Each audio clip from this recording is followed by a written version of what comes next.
I'm Anna and I'm with Katie today to talk about home birth. Something that is quite close to my heart because I opted for home birth second time round. I was really upset to have an induced labour in hospital third time round. And I loved it. It was my favourite labour. I thought the experience was wonderful from start to finish. And I think I had better treatment at home than I would have had I been in hospital. Whereas it would absolutely fill me with complete fear. So today I do really want to talk to Anna about why she chose to do it and what made you think, yeah, that is something that I really, really want to do. Because it is something that's being discussed a lot more in the media now. People are being encouraged to home birth, provided that they have had a really straightforward pregnancy and that this is most likely their second labour and that their first labour went really, really well, etc. It's something that you need to talk through with your midwives, your healthcare professionals, your doctors, your GP, and anyone that's involved in the pregnancy and labour process. You can ask them if this is something that you could have at home. Now, the guidelines from NICE, which is the National Institute for Health and Care Excellence, say a home birth may be just as safe for low-risk pregnancies. Hospital labour wards with doctors should be for difficult cases. That's their opinion. And they think that there's, a danger of over-intervention when you're in hospital. Do you agree with that? Yeah. Now, the Royal College of Obstetricians and Gynecologists said it supported the recommendations as long as issues around emergency backup options and the assessment of pregnancy risk were ironed out. So it's really important to just make that clear that, your safety and the safety of your baby comes first. So that's all got to be taken into consideration. My thinking on it is exactly that. I think once the risk assessment has been done by your midwife, by somebody who knows you, who's formed a relationship with you, who knows what type of person you are as well. It's not just whether your first labour was smooth or not. Are you a panicker? Are you somebody who's going to shout for an epidural in the middle of your labour? So having a relationship with your midwife is really, really important. And I trusted my midwife massively to help me make decisions. I don't believe that you making decisions on your own. I think the whole it's a team game. Listening to mums who haven't had a baby before who say, I want to get in the pool and I want to do this and I want to do that, and you think, do you know what? You've not been through it before, and actually the best thing that you can go into labour thinking is, I'm going to be guided by somebody who's seen this, who's done it time and time again, day after day. So I very much went with what my midwife thought, and there was a risk assessment there, and that's the most important thing of all. There were no problems whatsoever with my first labour, which made me feel very safe about having a labour at home. So you had no intervention at all? I had nothing at all. The first labour I went through at hospital, I had one midwife who was actually busy. She was split between myself and one other lady who was also in labour. So she was going from room to room. There was also... And that happens quite a lot in hospital, doesn't it? There was a staff change as well, which, the handing over of notes takes a long time in hospital. I spent a lot of time in hospital with my children. It's a long process. So during my labour in hospital the first time round, I didn't have a midwife there the whole time. She was horrified when she came back in the second time and found out that I was fully dilated and ready to push because I had a very fast labour. Yeah. Whereas actually the labour I had at home, I had two midwives there. I had better treatment at home than I did in hospital. There was gas and air if I needed it. I had an oxygen tank. I had the pre-home birth kit. I was all set up, ready to go. It wasn't messy like people have this image of placentas flying everywhere and real animal kind of afterbirth splashing off the walls. It wasn't like that at all. It's pretty clean. Everything's dealt with very, very quickly. That's something that I've wondered about. Do they just put a big ground sheet down? You get a big plastic sheet. Do you get that, or do they get that for you? Yeah, they arrive before. Part of your pre-care is they give you a home birth kit, and in that it's got everything they need. And everything that you need. And I guess obviously on the day it's got to be sterilised and clean. Well, on the day they turn up with all the kit that they would need for, they don't leave scissors for cutting the umbilical cord and knives and whatever else they need, and the suture kit and stuff. They don't leave that at your house beforehand, but you have to get ready all your towels and stuff like that, just as you would, going into hospital. There's some really lovely things that you get when you're at home that you don't have in a hospital. You're in the comfort of your own home. You know where your tea and coffee are. You can get your drinks.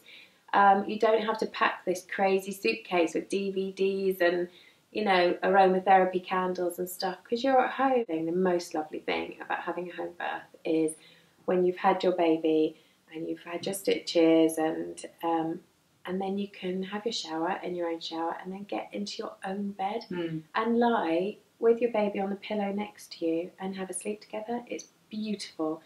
And there's something so much more special than that, than putting your baby with its yellow bobble hat into the plastic cot next to your hospital bed, with your husband trying to sneak in beside you because he thinks he's just as tired as you are.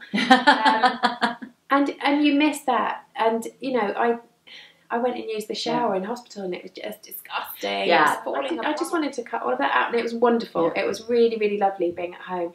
And my dad popped out for a bit with Rocco, because I had a toddler, obviously. At the time I had Diggory.